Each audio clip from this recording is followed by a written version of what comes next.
इतना लंबा तो ये घाट का रास्ता कभी नहीं है। हाँ यार, बात तो तू सही कह रही है। मैं इस रास्ते से हमेशा अपने गांव जाता हूँ। ये पूरा पैच मुश्किल से 15 या 20 मिनट का है। एक बार चढ़ाई शुरू हुई कि तुरंत नीचे रास्ता निकल जाता है। लेकिन भाई, हमें उस बूढ़े की टपरी पर चाय पीकर निकले हुए लगभग 2 घंटे होने वाले हैं और ये रास्ता अभी तक खत्म होने का नाम ही नहीं ले रहा। आकाश, मुझे कुछ बहुत बड़ी गड़बड़ लग रही है। वो चाय वाला जो कह रहा था चकवा। भाई, मुझे लग रहा है हम किसी चीज के चक्कर में फंस गए हैं। अरे चुप कर पंकज, डरा मत यार। रात का समय है, कोहरा बढ़ गया है ना, इसलिए ऐसा लग रहा है कि रास्ता लंबा है। कोई चकवा वकवा नहीं होता, तू बस। आकाश, गाड़ी रोक। सामने देख, वो क्या है? क्या है? क्या हुआ? क्यों चिल्ला रहा है?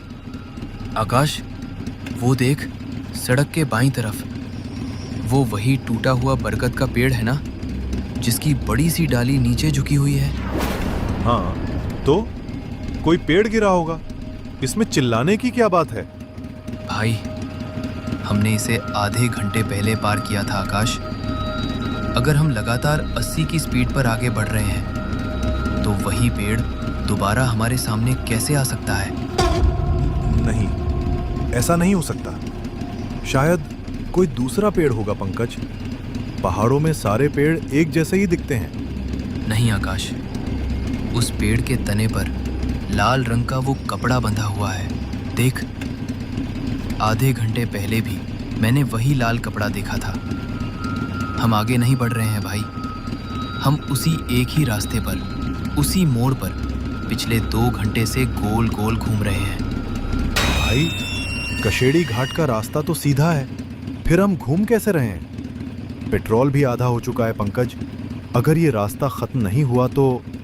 वो चाय वाला सच कह रहा था आकाश। इस धुंध में कुछ जाग चुका है। वो हमें यहाँ से बाहर निकलने नहीं दे रहा। आकाश और पंकज दोनों का खौफ अब चरम पर था। चकवा अपनी पकड़ मजबूत कर चुका था। अभी वो दोनों उस टूटे हुए पेड़ को देख ही रहे थे कि अचानक बिना किसी चेतावनी के बुलेट का इंजन बंद हो गया। हेडलाइट बुझते ही कशेड़ी घाट का वो भयानक अंधेरा उन्हें चारों तरफ से निकल गया। साला, ये अभी बंद होनी थी। शिट, चालू हो जा भाई, प्लीज चालू हो जा। मत कर, आवाज मत कर। इस सन्नाटे में किक की आवाज बहुत जोर से गूंज रही है। देख, पेट्रोल तो है ना? भाई, टैंक में पेट्रोल है, बैटरी भी नहीं है, पर यह किक पूरी तरह फ्री हो चुकी है। गाड़ी स्टार्ट नहीं होगी पंकज। हमारी किस्मत खराब है भाई। तो अब क्या करेंगे? यहाँ इस मोड़ पर इस अंधेरे में खड़े रहे तो हम पागल हो जाएंगे आकाश। सुन, जंगलों के अंदर से कैसी अजीब अजीब आवाजें आ रही हैं, जैसे कोई पत्तों पर रेंग रहा हो। यहाँ खड़े रहना मौत को दावत देना है। एक काम करते हैं, बाइक को यहीं स्टैंड पर लगाते हैं और पैदल आगे बढ़ते हैं। कशेड़ी घाट का रास्ता है, कुछ दूर आगे चलेंगे तो शायद कोई दूसरा मोड़ आए या कोई ट्रक वाला मिल जाए। कोई तो मदद मिलेगी। चल। दोनों ने बाइक को वहीं सड़क के किनारे छोड़ा और अपने अपने मोबाइल की कमजोर रोशनी के सहारे उस अंतहीन सुनसान सड़क पर पैदल चलना शुरू किया। माहौल इतना डरावना था कि उनके खुद के जूतों की आवाज भी उन्हें डरा रही थी। पहाड़ों की ठंडी हवाएं देवदार और बरगद के पत्तों से टकराकर ऐसी आवाजें निकाल रही थी जैसे कोई अदृश्य झुंड उनके ठीक पीछे पीछे चल रहा हो, कोई लगातार फुसफुसा रहा हो। आकाश, रास्ता आगे से अजीब क्यों लग रहा है? नहीं, ये नहीं हो सकता। डामर का रास्ता कहाँ गया? दोनों के पैरों तले से जमीन खिसक गई।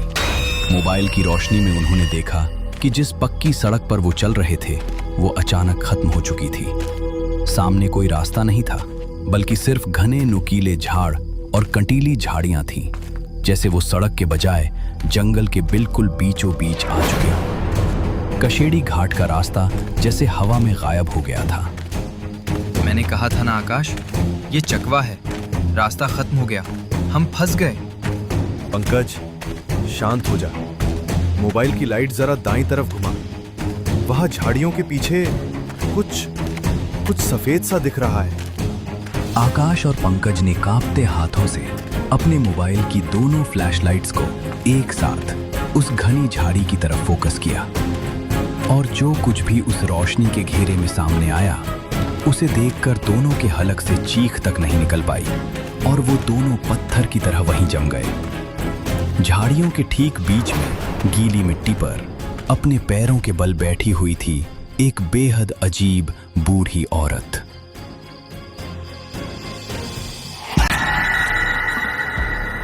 उसके सफेद बाल बिखरे हुए थे, लेकिन सबसे खौफनाक थी उसकी आंखें, जो मोबाइल की रोशनी में बिल्ली की तरह चमक रही थीं।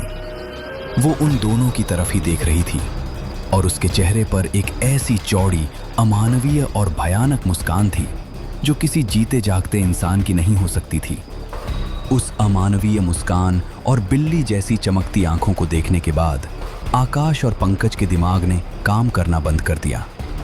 डर की उस चरम सीमा पर उनका दिल जैसे थम सा गया, और वो दोनों वहीं उस घने कटीले जंगल के बीच होश खोकर जमीन पर गिर पड़े। जैसे ही सुबह की पहली किरण कोंकण के पहाड़ों को चीरती हुई उस घने जंगल पर पड़ी, दोनों की आंखें खुली। उजाला होते ही वो खौफनाक मंजर गायब हो चुका था।